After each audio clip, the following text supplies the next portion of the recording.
Assalamualaikum warahmatullahi wabarakatuh. Perkenalkan, saya Erika Safitri, berasal dari program studi S1 Akuntansi Universitas Riau dengan tahun angkatan 2021. Di sini saya akan membahas mengenai budaya Melayu Riau dengan dosen pengampu Bapak Rezi Abdurrahman SE SY MAK.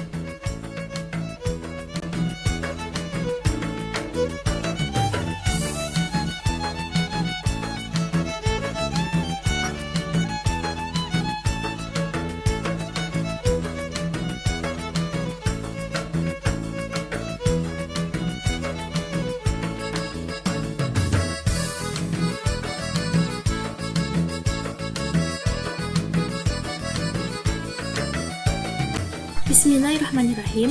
Baiklah, saya akan menjelaskan berbagai hal mengenai budaya Melayu Riau. Untuk bab pertama, saya akan membahas mengenai kerajaan Melayu yang ada di Riau. Yang pertama adalah Kerajaan Siak Sri Indrapura. Kerajaan ini berdiri pada tahun 1723 Masehi yang didirikan oleh raja kecil yang bergelar Sultan Abdul Jalil Rahmat Shah yang merupakan putra dari Sultan Mahmud Shah dari Johor. Kerajaan Siak Sri Indrapura bercorak Melayu Islam, di mana pusat kerajaannya berada di Buantan. Nama Siak sendiri berasal dari nama jenis tumbuh-tumbuhan, yaitu siak-siak. Kesultanan Siak dibangun atas pecahnya Kesultanan Johor karena perebutan kekuasaan. Puncak kejayaan kerajaan ini ada pada masa kepemimpinan Sultan Syarif Hasim. Sebab runtuh dari kerajaan Siak yang pertama adalah Belanda melakukan ekspansi di wilayah Pulau Sumatera dan meminta salah satu sultan untuk menandatangani perjanjian bahwa Siak akan menjadi pemerintahan di Hindia Belanda. Yang kedua, Sultan Syarif Qasim II menyerahkan kerajaan kepada Bung Karno untuk bergabung dengan Republik Indonesia. Berikut merupakan daftar nama para pemimpin atau sultan yang pernah memimpin di kerajaan Siak. Beberapa peninggalan dari kerajaan Siak berupa mahkota kerajaan, Mariam Buntung, Istana Siak atau Istana Aceh Raya Hashimiyah, Masjid Raya Sahabuddin, dan lain-lain. Kerajaan yang kedua adalah Kerajaan Indragiri. Kerajaan ini didirikan pada tahun 1298 dan merupakan fasal atau bawahan dari Kerajaan Pagaruyung, sekaligus merupakan kawasan pelabuhan. Kerajaan ini dibubarkan karena terjadinya perebutan kekuasaan oleh Kesultanan Jambi, Kesultanan Siak, dan Kesultanan Aceh. Wilayah kerajaan ini berada pada Kabupaten Indragiri Hilir dan Kabupaten Indragiri Hulu. Bahasa umum yang digunakan adalah bahasa Melayu, dan sistem pemerintahannya berbentuk monarki. Raja yang terkenal memimpin kerajaan Indragiri adalah Raja Merlang I yang berkedudukan di Malaka, dan Raja Narasingha II yang bergelar Paduka Maulana Sri Sultan Alauddin Iskandar Shah Johan Zirullah fil Alam atau disebut juga Sultan Indragiri IV. Beberapa peninggalan dari kerajaan Indragiri berupa Masjid Peranak, Rumah Tinggi, dan Danau Raja. Kerajaan ketiga adalah Kerajaan Kampar Kiri. Kerajaan ini didirikan pada tahun 1700 oleh salah satu putra yang di Pertuan Pagaruyung. Pusat pemerintahan kerajaan ini berada di Gunung Sahilan. Bahasa resmi yang digunakan adalah bahasa Melayu Tinggi dan Minangkabau. Sistem pemerintahan kerajaan ini adalah sistem monarki. Kampar Kiri berstatus sebagai vasal Pagaruyung sampai pada tahun 1833, di mana kerajaan Pagaruyung jatuh akibat Perang Patri. Daerah kekuasaan Kampar Kiri dibagi menjadi dua jenis. Yang pertama adalah Rantau Daulat dan yang kedua adalah Rantau Andiko. Rantau Daulat merupakan daerah pusat kerajaan, sedangkan Rantau Andiko ialah daerah yang dikendalikan oleh Khalifah dan berempat di Mudik. Rantau Daulat dipegang oleh Datuk Besar Khalifah Kampar Kiri di Gunung Sahilan yang berkuasa atas 14 kenegrian. Sedangkan Rantau Andiko dipegang oleh Khalifah nan berempat, di mana khalifah tersebut ialah yang pertama ada Datuk Bandaro Khalifah Kuntu yang berkuasa atas 3 kenegrian, yaitu daerah Kuntu, daerah Padang Sawah, dan daerah Domo. Yang kedua adalah Datuk Bandaharo Khalifah Ujung Bukit yang berkuasa atas 3 kenegrian, yaitu daerah Ujung Bukit, Pasir Emas, dan Tanjung Belit. Yang ketiga adalah Datuk Godang Khalifah Batu Sanggan yang berkuasa atas 6 kenegrian, yaitu daerah Batu Sanggan, Ngiring, Gajah Bertalut, Aur Kuning, Terusan, dan Pangkalan Serai. Dan yang terakhir adalah Datuk Maharaja Besar Khalifah Uday yang berkuasa atas 3 kenegerian, yaitu daerah Uday, Kota Lama, dan Pangkalan. Baiklah, selanjutnya kita akan membahas mengenai adab dan adat Melayu Riau, serta masyarakat hukum adat. Adat merupakan kebiasaan yang menjadi identitas suatu kelompok masyarakat dalam menuruti aturan dari hasil kesepakatan bersama suatu komunitas untuk mengatur aktivitas anggotanya dalam hubungan dengan pencipta, sesama manusia, dan lingkungannya, di mana hal ini sudah dilakukan secara turun-temurun. Hukum adat harus dipatuhi karena mengandung sanksi atas pelanggarannya. Sanksi tersebut dapat berupa, yang pertama, hukum sosial. Sanksi ini adalah sanksi ringan, di mana akan adanya pengucilan terhadap sang pelanggar dari hukum adat. Yang kedua adalah membayar dam atau denda, dapat berupa emas, beras, hewan ternak, atau lain sebagainya yang sesuai dengan kesepakatan dalam sidang atau pengadilan adat. Yang ketiga adalah penghapusan identitas. Sanksi ini merupakan sanksi berat, di mana masyarakat tersebut sudah tidak diakui lagi dalam suatu kelompok masyarakat dan diusir dari daerah tersebut. Selanjutnya adalah masyarakat hukum adat. Masyarakat hukum adat adalah sekelompok masyarakat yang teratur dan menetap di suatu daerah tertentu, di mana anggota masyarakatnya sudah terikat dengan hukum atau norma dan sanksi yang menjadi panduan di tengah-tengah masyarakat, sehingga terciptanya kehidupan sosial yang harmonis. Lembaga adat yang ada di masyarakat dipimpin oleh 3 pemegang teraju adat, yaitu seorang malin atau ulama untuk teraju agama. Teraju kepemimpinan adat dikendalikan oleh penghulu untuk Melayu muda dan batin atau datu untuk Melayu tua. Jenis-jenis adat. Yang pertama adalah adat sebenar adat, merupakan norma yang berasal dari Sang Pencipta untuk mengatur kehidupan manusia. Yang kedua, adat yang diadatkan merupakan hukum norma atau adat buah pikiran leluhur manusia yang berperan untuk mengatur pergaulan kehidupan manusia. Yang ketiga, adat yang teradatkan merupakan aturan budi pekerti sehingga menciptakan manusia yang berbudi bahasa. Adat yang teradatkan sebagai pedoman dalam menentukan sikap dan tindakan dalam masyarakat. Adat dalam berkomunikasi merangkum 4 panduan, yaitu kata mendaki. Kata mendaki digunakan ketika kita berbicara dengan orang yang lebih tua. Yang kedua, kata melereng digunakan ketika kita berbicara dengan orang asing. Dan yang ketiga adalah kata mendatar, digunakan ketika kita berbicara dengan teman sebaya. Yang keempat adalah kata menurun, merupakan kata yang digunakan ketika kita berkomunikasi dengan orang yang lebih muda dari kita. Adat istiadat adalah kumpulan tata kelakuan yang paling tinggi kedudukannya karena bersifat kekal dan terintegrasi sangat kuat terhadap masyarakat yang memilikinya. Pepatah mengatakan, adat sama diisi, lembaga sama dituang, mempunyai makna bahwa peraturan dan adat istiadat yang ada dan telah disepakati bersama haruslah dipatuhi atau dilaksanakan. Sebutan saudara dalam keluarga pada suku Melayu untuk anak pertama adalah long atau sulung, anak kedua adalah ngah atau ongah, di bawahnya dipanggil ci, dan untuk bungsu dipanggil cu atau ucu. Terdapat banyak tradisi dalam masyarakat Melayu Riau. Yang pertama adalah tradisi perkawinan. Khusus wanita Melayu, sebelum menikah, calon pengantin dilarang bepergian kecuali mendapat izin dari orang tuanya, baik seminggu sebelum menikah ataupun 3 hari sebelum menikah. Biasanya jika aturan dilanggar, maka akan berakibat fatal. Prosesinya dapat berupa meminang, antar tanda pertunangan, antar belanja, menjemput, berinai, mandi berhias, dan ijab kabul.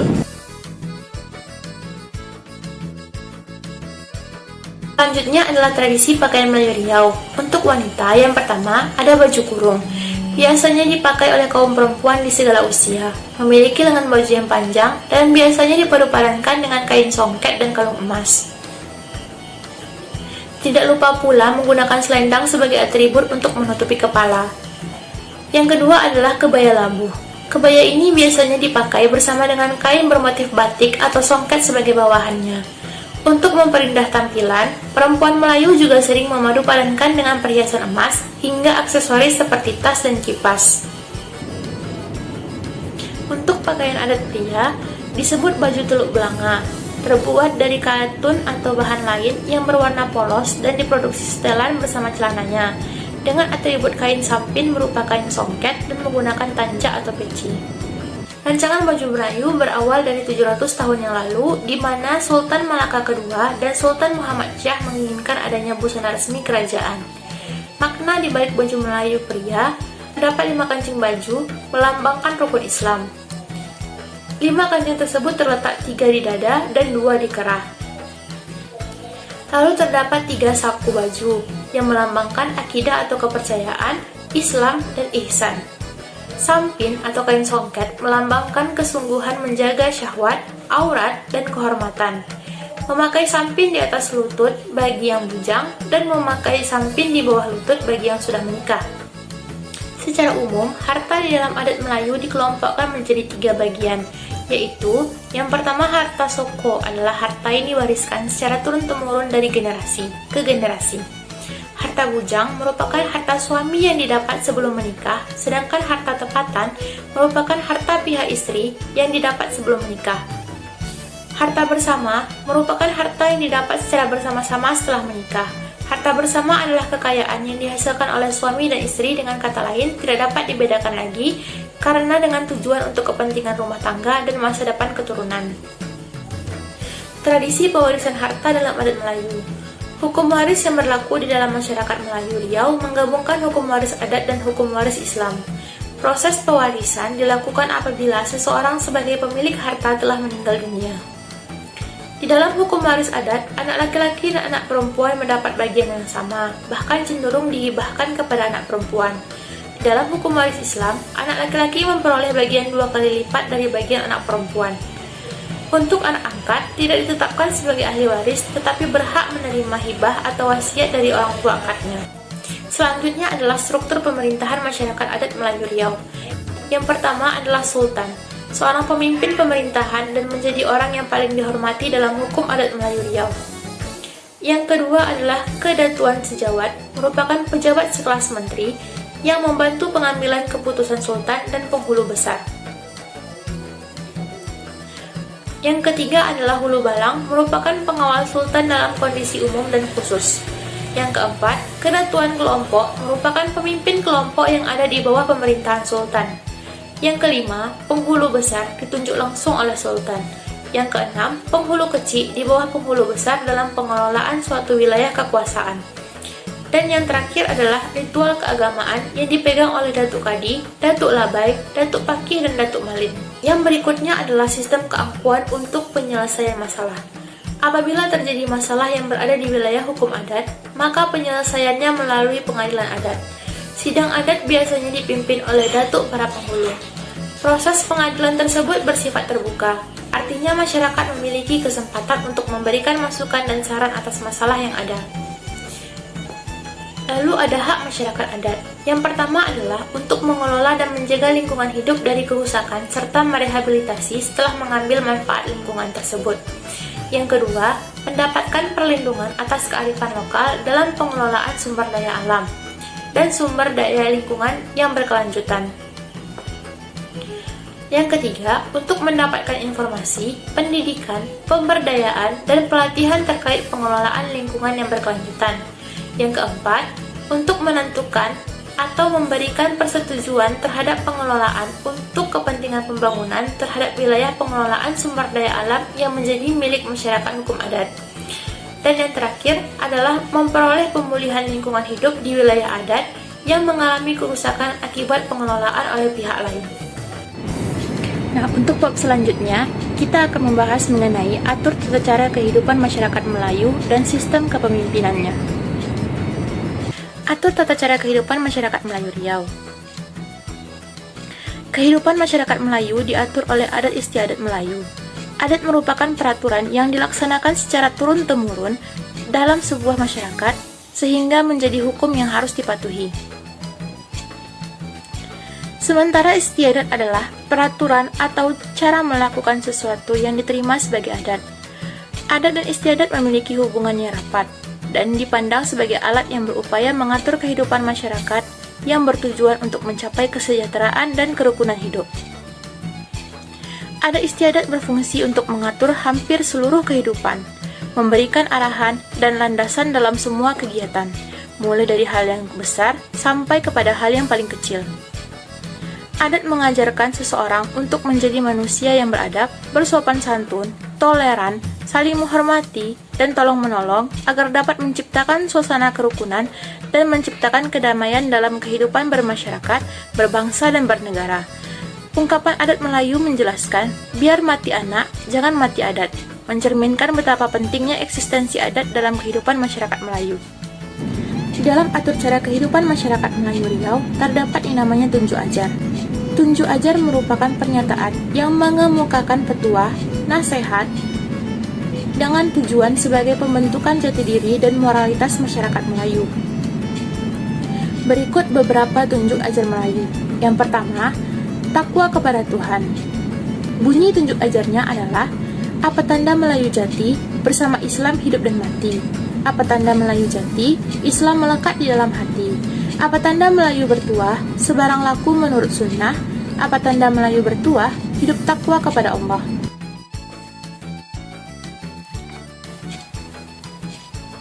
Yang kedua adalah ketaatan pada ibu dan bapak. Bunyi tunjuk ajarnya adalah, apa tanda Melayu jati, kepada ibu bapak ia berbakti. Apa tanda Melayu jati, mentaati ibu bapak sepenuh hati. Apa tanda Melayu jati, ibu bapaknya dijunjung tinggi. Apa tanda Melayu bertuah, taat setia kepada ibu bapak. Apa tanda Melayu bertuah, terhadap ibu bapak dia amanah. Apa tanda Melayu bertuah, kepada orang tuanya tiada menyalah. Yang ketiga adalah taat setia kepada pemimpin. Ungkapan adat Melayu mengatakan, bertuah rumah ada tuanya, bertuah negeri ada pucuknya, elok kampung ada tuanya, elok negeri ada rajanya. Ungkapan ini menunjukkan bahwa dalam kehidupan manusia, baik di lingkungan kecil rumah tangga sampai kepada masyarakat luas, harus memiliki seorang pemimpin. Yang keempat adalah kebersamaan, persebatian, gotong royong, dan tenggang rasa. Orang-orang tua terdahulu menekankan bahwa nilai-nilai tersebut merupakan inti kepribadian dari masyarakat Melayu. Mereka juga menegaskan bahwa prinsip-prinsip tersebut akan mampu mewujudkan kedamaian di muka bumi ini. Yang kelima ada keadilan dan kebenaran. Bagi orang Melayu, keadilan dan kebenaran adalah kunci utama dalam menegakkan tuah dan marwah, mengangkat harkat dan martabat, serta mendirikan daulat dan kewibawaan. Selanjutnya ada sistem kepemimpinan. Pemimpin bermakna bimbing atau tuntun. Kepemimpinan bermakna perihal memimpin atau cara memimpin. Secara umum, kepemimpinan adalah kemampuan seseorang untuk mengatur, mengontrol, dan mempengaruhi tingkah laku orang lain agar mau saling bekerja sama untuk mencapai tujuan yang diinginkan. Dalam kepemimpinan Melayu, pemimpin adalah orang yang biasa disebut orang yang dituakan, didahulukan selangkah, ditinggikan seranting. Kejayaan seorang pemimpin diukur sekaligus diuji dari yang dapat dipertanggungjawabkannya di dunia dan di akhirat.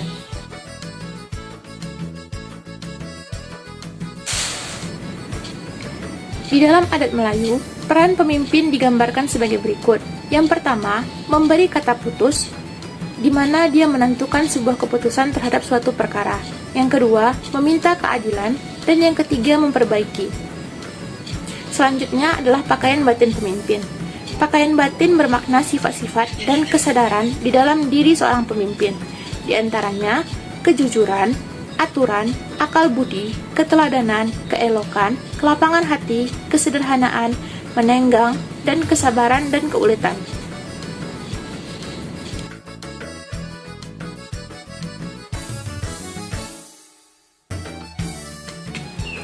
Lalu ada yang namanya kepemimpinan masyarakat adat. Terdapat 3 pembesar lembaga adat dalam masyarakat adat Melayu Riau. Yang pertama penghulu, disebut juga pengulu, maknanya pemegang hulu, pemegang tanggung jawab, dan mempergunakan kekuasaannya untuk memimpin. Seorang penghulu didampingi oleh yang pertama menti atau monti atau jakrah. Tugasnya memelihara norma-norma adat. Yang kedua ada hulu balang atau dulu balang atau tongkat, merupakan seorang teraju adat yang akan mengambil tindakan terhadap pelanggaran adat atau agama. Lalu ketiga pembesar tersebut akan didampingi oleh seorang malim atau ulama yang akan memberikan timbangan keadilan dari hukum syara atau hukum agama. Masyarakat adat juga memiliki mekanisme pergantian pemangku adat. Makna diganti di sini adalah agar berpeluang semakin baiknya kepemimpinan yang dijalankan. Adapun pergantian pemangku adat paling kurang merujuk pada 4 perkara. Yang pertama, lapuk, yakni sudah tua atau uzur dimakan usia, sehingga tidak memadai lagi kemampuannya untuk memimpin. Yang kedua adalah lim, yakni orang yang melakukan kezaliman atau penindasan dalam kepemimpinannya, sehingga warga masyarakat merugi dan menderita. Yang ketiga, meninggal dunia. Kepemimpinan tidak boleh terikat pada satu diri seseorang, sebab jika pemimpin itu meninggal, maka harus ada seseorang yang menggantikannya. Yang keempat, pemimpin lembaga adat dapat diganti apabila ada permintaan dari yang bersangkutan. Pemimpin itu meminta mundur dari jabatannya karena merasa tidak mampu atau karena alasan lain. Untuk bab yang kelima, saya akan membahas mengenai bahasa Melayu Riau. Bahasa Melayu merupakan bahasa yang banyak digunakan pada zaman dahulu di Indonesia, sehingga menjadi salah satu unsur dari cikal bakalnya bahasa Indonesia yang kita gunakan sekarang. Dikarenakan pengucapannya yang tidak sulit dan mudah ditafsirkan maknanya. Selain di Indonesia, bahasa Melayu juga digunakan sebagai bahasa resmi dari Brunei Darussalam dan Malaysia. Bahasa Melayu ini juga memiliki berbagai macam dialek yang berbeda di setiap daerah Riau. Khususnya daerah Pekanbaru, bahasa asli Pekanbaru merupakan bahasa Melayu Siak, karena Pekanbaru dulunya sempat dijadikan pusat pemerintahan Kerajaan Siak. Selain bahasa Melayu Pekanbaru, juga terdapat bahasa Melayu Kampar atau Ocu. Perkembangannya saat ini bahasa Pekanbaru banyak dipengaruhi oleh para pendatang. Contoh bahasa Melayu Pekanbaru, ketika kalimat kamu mau pergi kemana menjadi awak tuh nak pergi kemana atau awak nak pergi kemana. Huruf Arab Melayu ini mirip dengan huruf hijaiyah dan beberapa perubahan untuk menyesuaikan bunyinya. Ditambah dengan huruf elah atau ilah, di mana huruf ini berfungsi sebagai huruf vokal, yaitu huruf A, I, U, E, dan O. Adapun huruf elah yang dimaksud adalah huruf alif sebagai huruf A, huruf waw untuk huruf U, dan ya untuk huruf I atau E. Selanjutnya ada huruf Melayu. Huruf-huruf ini merupakan huruf tambahan seperti untuk huruf eng dan huruf nya, serta huruf-huruf yang tidak ada bacaannya dalam huruf hijaiyah. Pada gambar dapat kita perhatikan, huruf jim yang memiliki 3 titik di bawahnya dibaca C atau C. Huruf fa yang memiliki 3 titik di atasnya dibaca P atau huruf P. Dan K jika memiliki titik 1 di atasnya dibaca untuk huruf G atau G, dan huruf Ain untuk 3 titik di atasnya dibaca Ngeh atau Eng, dan huruf Sa dibaca untuk Nyeh atau Nya. Selanjutnya mari kita mempelajari kaidah penulisan Arab Melayu. Yang pertama, setiap suku kata yang diawali dan diakhiri konsonan cukup ditulis konsonannya saja. Contohnya, kata tempat dan kata tangkas. Suku kedua dari belakang hidup berbunyi A mendapat saksi alif, sedangkan suku pertama dari belakang hidup berbunyi A tidak mendapat saksi. Contoh katanya adalah raja. Suku kedua dari belakang hidup berbunyi E dan suku pertama dari belakang berbunyi A, maka suku pertama dari belakang mendapat alif saksi. Contohnya reda. Lalu selanjutnya, suku pertama dan kedua terdiri dari vokal I, E, dan I. Maka huruf Arab itu diberi saksi ya. Contohnya kiri. Lalu seri. Selanjutnya, suku pertama dan kedua berbunyi O, U, dan Au. Ditulis dengan waw. Contoh roda dan pulau. Lalu, suku terakhir berbunyi wa, maka ditulis huruf waw dan alif. Contohnya jiwa. Untuk huruf awal pada suku kata pertama terdiri atas vokal diikuti konsonan, maka dituliskan alif saja. Contohnya antar. Suku kata pertama berbunyi A saja dituliskan dengan alif. Contohnya aman. Suku kata terakhir berbunyi ai dan au tidak mengalami perubahan ejaan. Contohnya tupai dan kerbau. Selanjutnya, untuk kata yang berakhiran an, i, dan kan tidak mengalami perubahan ejaan jika dirangkaikan dengan imbuhan lainnya. Contohnya, perkataanmu. Selanjutnya, mari mencoba untuk membaca kalimat berikut. Cara membaca kalimat Melayu tersebut yaitu, barang siapa meninggalkan sembahyang, seperti rumah tiada bertiang. Barang siapa meninggalkan zakat, tiadalah hartanya memperoleh berkat. Barang siapa mengenal akhirat, tahulah ia dunia mudarat. Bab selanjutnya kita akan mempelajari mengenai kesenian Melayu Riau. Kesenian Riau tumbuh, hidup dan berkembang sejak zaman Kerajaan Melayu dan berkembang di kalangan masyarakat Melayu Riau. Riau sangat kaya dengan beragam kesenian daerah, baik seni pertunjukan maupun seni tari dalam perkembangannya. Kesenian Riau memiliki kaitan erat dengan kegiatan adat, tradisi, maupun keagamaan yang terwarisi secara turun-temurun. Macam-macam kesenian Melayu Riau. Yang pertama adalah seni tari. Di Riau, seni tari dibedakan menjadi dua. Yang pertama ada tari sakral, merupakan tarian yang pementasannya selalu dihubungkan dengan upacara keagamaan tertentu. Contohnya, tari mayang, tari zapin, dan lain-lain. Yang kedua adalah tari profan. Tari profan adalah seni tari yang luhur yang tidak tergolong tari sakral, berfungsi sebagai seni hiburan. Contohnya tari olang-olang, tari makiong, dan lain-lain. Contoh dari seni tari yang pertama adalah tari persembahan atau tari makan siri. Merupakan tarian yang wajib diadakan pada acara yang mengikut sertakan tamu penting atau dihormati dalam masyarakat Melayu Riau. Tari ini bermakna sebagai penghormatan menyambut tamu yang berkunjung dengan menyerahkan tepak siri. Yang kedua ada tari zapin. Zapin berasal dari bahasa Arab yaitu zaf, yang mempunyai arti pergerakan kaki cepat mengikuti rentak pukulan. Zapin merupakan tarian Melayu yang mendapat pengaruh dari Arab. Tari tradisional ini bersifat edukatif dan sekaligus menghibur, digunakan sebagai media dakwah Islamiyah melalui syair-syair lagu yang didendangkan. Yang ketiga adalah tari Serampang 12, merupakan tarian yang berkembang di wilayah Kesultanan Serdang di Kabupaten Serdang, Bedagai. Tari ini merupakan jenis tari tradisional yang dimainkan sebagai tari pergaulan yang mengandung pesan tentang perjalanan kisah anak muda dalam mencari jodohnya, mulai dari perkenalan sampai memasuki tahap pernikahan. Inilah salah satu cara masyarakat Melayu dalam mengajarkan tata cara pencarian jodoh kepada generasi muda. Yang kedua ada seni musik. Musik Melayu adalah aliran musik tradisional yang bermula dan berkembang di wilayah pantai timur Sumatera, Kalimantan, dan Semenanjung Malaya. Musik ini biasanya dinyanyikan oleh orang-orang dari suku Melayu yang terkadang diiringi dengan tarian khas Melayu setempat. Misalnya tari persembahan dalam perhelatan atau pesta adat, penyambutan tetamu kehormatan, dan dalam kegiatan keagamaan. Hal yang menarik dari musik Melayu adalah aliran musik ini terletak pada susunannya yang terdiri dari lirik lagu yang mengandung syair yang disesuaikan dengan kehidupan sehari-hari dan penuh dengan tunjuk ajar atau pesan moral. Macam-macam lagu dari Riau. Yang pertama ada Lancang Kuning, yang kedua Langgam Melayu, yang ketiga Soleram, dan yang keempat Zapin. Berikut merupakan beberapa alat musik tradisional dari Melayu Riau.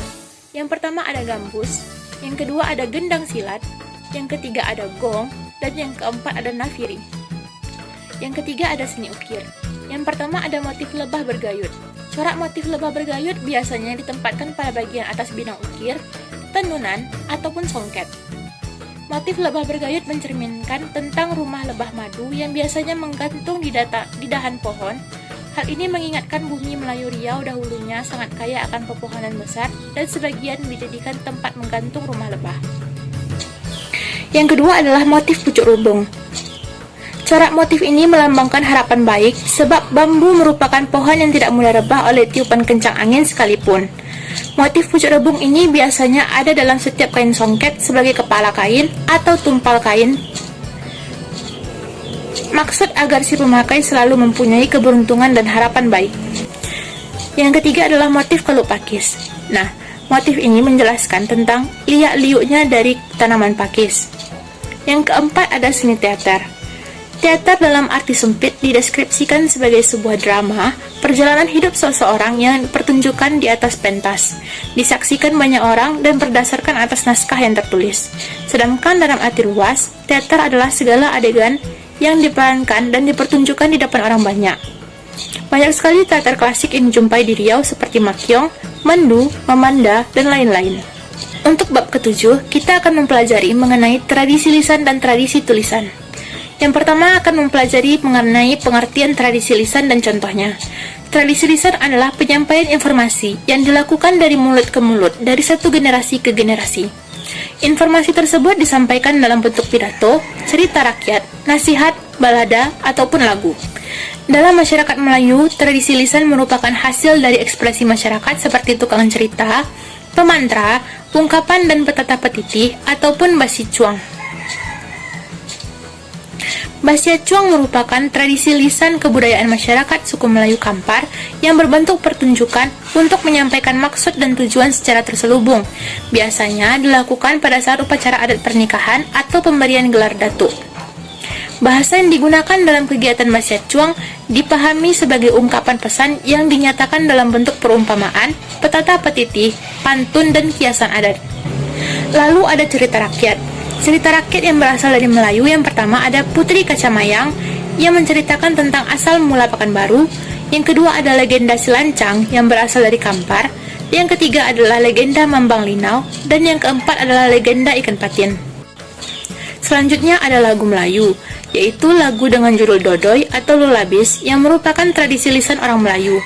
Dan lagu ini sudah berusia sangat lama, bertemakan tentang kehidupan sehari-hari. Fungsi dari tradisi lisan yang pertama sebagai sarana hiburan, sebagai sarana pendidikan untuk mengenang masa lalu dan meningkatkan solidaritas dan kebersamaan. Selanjutnya adalah pengertian tradisi tulisan beserta contohnya. Tradisi tulisan merupakan tradisi yang menyampaikan sejarah dalam bentuk tulisan atau naskah. Contohnya ada hikayat.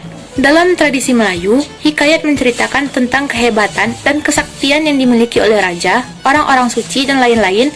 Contohnya hikayat Raja-Raja Pasai. Yang kedua, syair. Contohnya syair Perang Banjar. Yang ketiga ada kaligrafi. Yang keempat ada biografi. Contohnya biografi B.J. Habibie. Yang kelima ada cerpen. Untuk bab berikutnya, kita akan mempelajari mengenai sistem ekonomi Melayu. Budaya Melayu yang berkaitan dengan perbuatan ekonomi dapat dilihat dari berbagai aktivitas ekonomi yang telah terjadi dari dulu hingga sekarang masih berlangsung. Yang pertama ada permainan jejula atau arisan. Jejula atau permainan jejula dikenal oleh masyarakat Melayu di kawasan Riau, terutama di Riau Kepulauan. Dalam permainan ini, seluruh peserta mengumpulkan uang dalam waktu tertentu, biasanya bisa mingguan atau bahkan bulanan, lalu mengundi siapa peserta yang menerima uang tersebut. Selanjutnya ada gadai kebun. Hal ini dilakukan masyarakat Melayu sebagai jaminan atas pinjaman ataupun menjualnya untuk melunasi hutang. Tujuannya untuk mendapatkan modal dengan cepat. Biasanya yang digadaikan berupa sawah, kebun kelapa, karet, dan lain-lain. Lalu selanjutnya ada jual beli angsuran. Jual beli yang dilakukan secara angsuran atau lebih dikenal dengan istilah jual beli kredit. Masyarakat Melayu juga memanfaatkan keadaan alam sekitar untuk mencari nafkah. Terdapat istilah tapak delapan, merupakan sebutan khusus untuk menjelaskan kegiatan ekonomi yang dilakukan oleh orang Melayu yang menunjukkan jenis pekerjaan sebagai sumber pendapatan keluarga Melayu. Yang pertama ada berladang, merupakan pemenuhan keperluan bahan makanan pokok. Yang kedua beternak atau peternakan, dengan memelihara ternak yang tujuannya untuk pemenuhan sumber protein daging. Lalu yang ketiga ada perkebunan seperti berkebun kelapa, kopi, kebun cengkeh, dan lain-lain. Yang keempat ada menangkap ikan. Mereka mencari ikan dengan beragam alat tangkap. Contohnya jaring, sundang, pengilau, jala, sero, lukah, kelulung, tajur atau jantang, rawai, guntang, kail, tengkala, tempuling, dan lain-lain. Yang kelima ada perhutanan, mengumpulkan hasil hutan, misalnya barotan, berkayu, berdamar, dan berbagai pekerjaan lainnya yang bersumber dari hutan. Lalu yang keenam ada berniaga. Bidang ini dilakukan dengan tukar-menukar barang atau barter sesama penduduk. Yang ketujuh ada beniro atau menate enau. Pekerjaan ini wujud dari pengolahan hasil meramu dari dalam hutan atau dari dalam kebun. Lalu yang kedelapan adalah bertukang. Pekerjaan ini lebih kepada aktivitas menjual jasa, tenaga, keahlian, atau kemahiran kerja. Lalu ada istilah peresuk. Peresuk merupakan kegiatan bekerja yang lebih dari satu pekerjaan yang produktif dengan tujuan pemenuhan kebutuhan. Peresuk pertama yaitu menakik getah atau memotong karet. Lalu ada peresuk kedua, yaitu selepas menakik dilanjutkan dengan pekerjaan semisal memetik buah kopi, pergi ke kebun, menjenguk air nira, dan lain-lain yang berlangsung hingga menjelang sholat zuhur.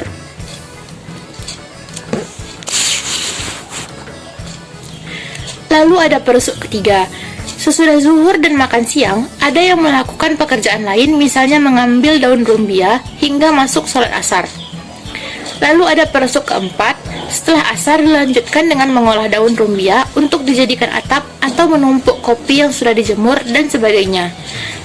Dilanjutkan perusuk kelima. Di malam harinya ada yang menganyam tikar pandan atau membuat sebuah kerajinan.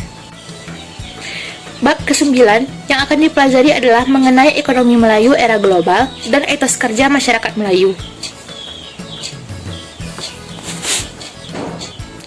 Ekonomi kreatif adalah salah satu sektor perekonomian yang menggunakan ide dan pengetahuan berkonsep kreativitas dari manusia yang berperan sebagai faktor produksi utamanya.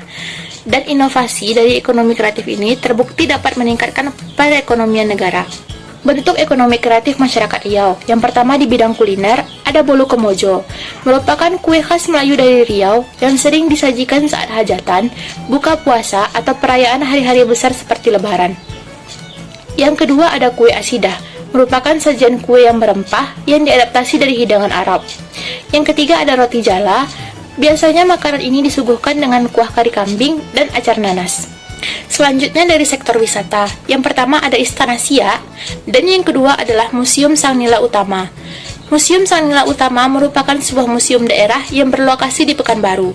Museum ini mengumpulkan dan menyimpan warisan-warisan yang berhubungan dengan budaya Melayu Riau, seperti pakaian adat pernikahan, permainan tradisional, alat musik, artefak, dan lainnya. Lokasinya berada di Jalan Jenderal Sudirman, Pekanbaru, dan berada dalam satu kompleks kantor Dinas Kebudayaan Provinsi Riau. Selanjutnya di bidang kriya. Yang pertama ada kain tenun lejo, merupakan kain tenun khas daerah Bengkalis. Kain ini biasanya digunakan sebagai kain sampin. Yang kedua ada kain songket. Kain ini merupakan kain tenun yang menggunakan benang emas dan benang perak. Kain tenun ini merupakan kain khas Melayu Sumatera Selatan dan Minangkabau. Selanjutnya ada di bidang pertunjukan. Salah satunya adalah pertunjukan kompang. Di Bengkalis, hampir di setiap desa memiliki grup kompang yang ditampilkan dalam upacara perkawinan, khitanan, muharam, dan lain sebagainya. Musik kompang adalah musik tradisi Melayu berupa nyanyian atau puji-pujian terhadap kebesaran Allah Subhanahu wa taala dan Nabi Muhammad SAW diiringi dengan kompang. Lalu yang terakhir ada etos kerja suku Melayu. Masyarakat Melayu memiliki etos kerja yang tinggi. Semangat kerja yang tinggi ini mampu mengangkat harkat dan martabat kaumnya untuk duduk sama rendah, tegak sama tinggi dengan masyarakat yang lain. Mampu mensejahterakan kehidupan masyarakat serta menghadapi persaingan. Orang tua-tua dulu juga mengingatkan bahwa dalam mencari peluang kerja, jangan memilih-milih dan harus jujur, karena sesuai dengan pepatah petiti masyarakat Melayu yang mengatakan, kalau kerja sudah menyalah, dunia akhirat aib terdedah. Sekian dari saya, apabila ada kekurangan dan kesalahan, saya mohon maaf. Wassalamualaikum warahmatullahi wabarakatuh.